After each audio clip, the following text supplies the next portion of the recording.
In today's episode of Global Performance Art, two groups fight to run the world. On one side, BRICS, Brazil, Russia, India, China, and South Africa. The alliance that insists it represents the real world. On the other side, the West, mostly the United States, the European Union, and whoever they approve this season. Both claim to defend stability. Which is funny, because they spend most of their time destabilizing each other. Let's meet the cast. Brazil, the hopeful one. Wants investment, wants respect, wants to be seen as a global player. Preferably without picking a side. Russia, the sanctioned uncle. Still dramatic, still lecturing everyone about hypocrisy, still insisting the West is collapsing any minute now. India, the strategic one. Smiles at everyone, commits to no one. Buys oil from Russia, tech from the US, and calls it independent policy. China, the quiet director. Speaks little in public, writes very long plans in private, and somehow ends up producing the whole show. South Africa, the host. The mediator trying to keep the group photo from turning into an argument. And opposite them, the West. The self-appointed guardians of the rules-based order. BRICS replies that the rules are unfair. Which is a polite way of saying, we'd like to make some of the rules now. Both sound noble. Neither is doing this for charity. The West says BRICS is a threat to democracy. BRICS says the West has been threatening democracy for a century. And the rest of the world just asks, will any of you actually lower my energy bill? The truth is, they all need each other. They call it common interest.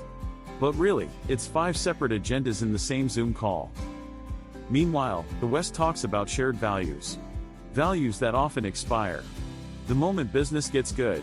So yes, BRICS is right, the West is hypocritical.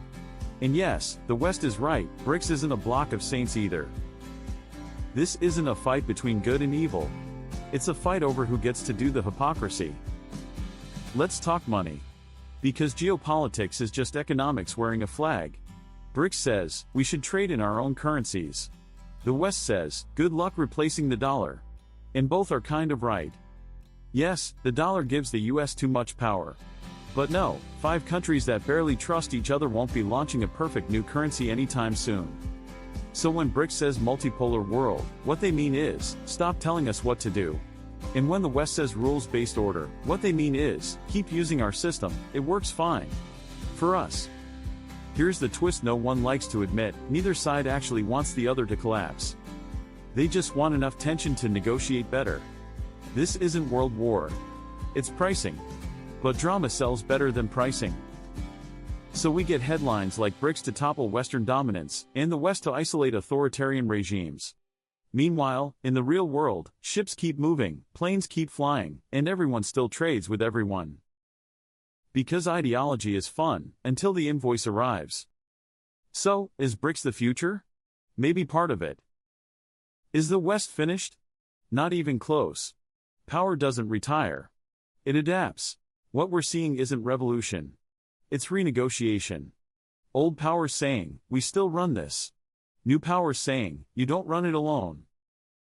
And the rest of the world quietly asking, can we please get along without choosing sides? So yes, BRICS and the West are fighting. But it's not a clash of civilizations. It's a clash of management styles. One says, trust us, we've led for decades. The other says, you led for decades, look around. Both have a point. Both have blind spots. And both are absolutely sure that the other side is the dramatic one. In reality, they're the same show. Different channels. And we are the audience.